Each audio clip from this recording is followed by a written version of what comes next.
छत्रपती संभाजीनगर मधील एका ठिकाणी एका परिसरामध्ये राहणार एक नवरा बायकोचं जोडपं होतं.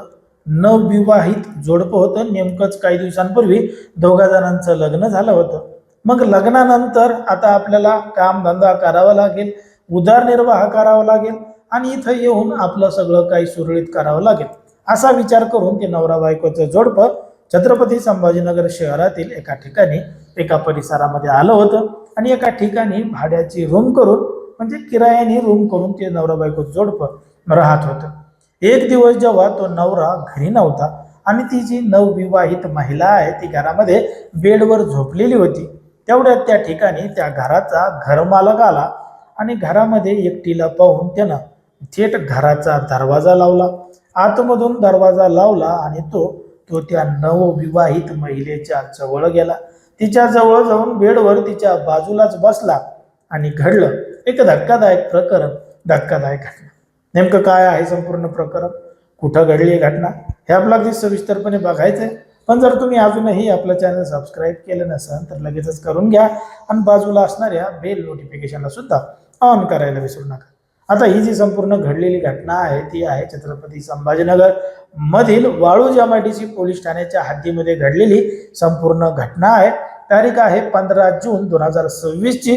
सकाळच्या 11:30 वाजण्याच्या सुमारासची. वाळूज MIDC परिसरामध्ये राहणारं एक नवविवाहित जोडपं होतं. नेमकंच काही दिवसांपूर्वी लग्न झालेलं होतं आणि आपला उदरनिर्वाह करण्यासाठी या परिसरामध्ये आलेलं होतं. मग या ठिकाणी आल्यानंतर एका ठिकाणी दोघा जणांनी रूम केली. दोघा जण सुखाचा संसार करू लागले. नवरा कामाला कंपनीमध्ये जाऊ लागला तर बायको घरी राहून घर सांभाळू लागली.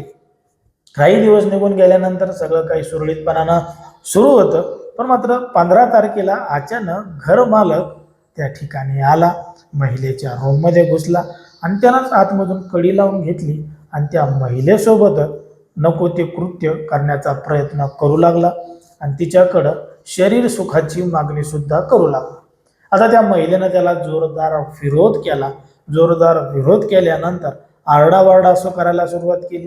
त्या घरमालकाला तिथून बाहेर हाकललं आणि तात्काळ जवळचं पोलीस स्टेशन गाठलं आणि घडलेलं संपूर्ण प्रकरण पोलिसांना सांगितलं. आता महिलेच्या तक्रारीवरून आरोपी घरमालकाच्या विरोधात गुन्हा दाखल झालेला आहे आणि या संपूर्ण प्रकरणाचा तपास पोलीस करत आहेत. पण मात्र आता या महिलेनं खरंच त्या महिलेसोबत खरंच त्या घरमालकानं अशा पद्धतीनं केलेलं आहे का, या सगळ्या गोष्टी आता तपासाचा भाग आहेत. कारण की आता हे सगळं प्रकरण खरंच घडलेलं आहे का, त्याच्यामध्ये काही दडलेलं आहे का, महिलेनं त्याच्या विरोधात असे बळजबरी आरोप लावलेले आहेत.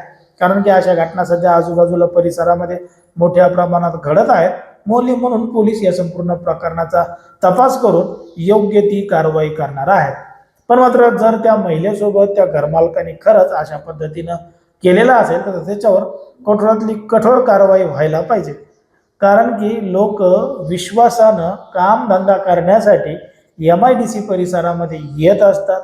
घरमालकाच्या घरमालकिनीच्या भरोशावर स्वतःच्या बायकोला जवळच्या नातेवाईकांना त्या ठिकाणी ठेवून आपला कामधंदा उदरनिर्वाह करण्यासाठी कंपनीमध्ये कामाला जात असतात.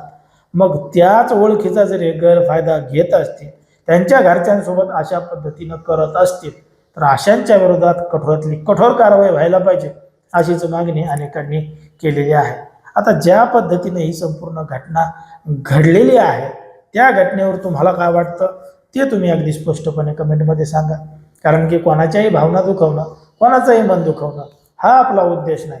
समाजामध्ये जे घडतंय आणि मीडियामध्ये जे दिसतंय तेच सांगायचं काम आपण या ठिकाणी करत असतो. लोकांना सावध आणि सतर्क राहण्याचं सुद्धा आवाहन करत असतो.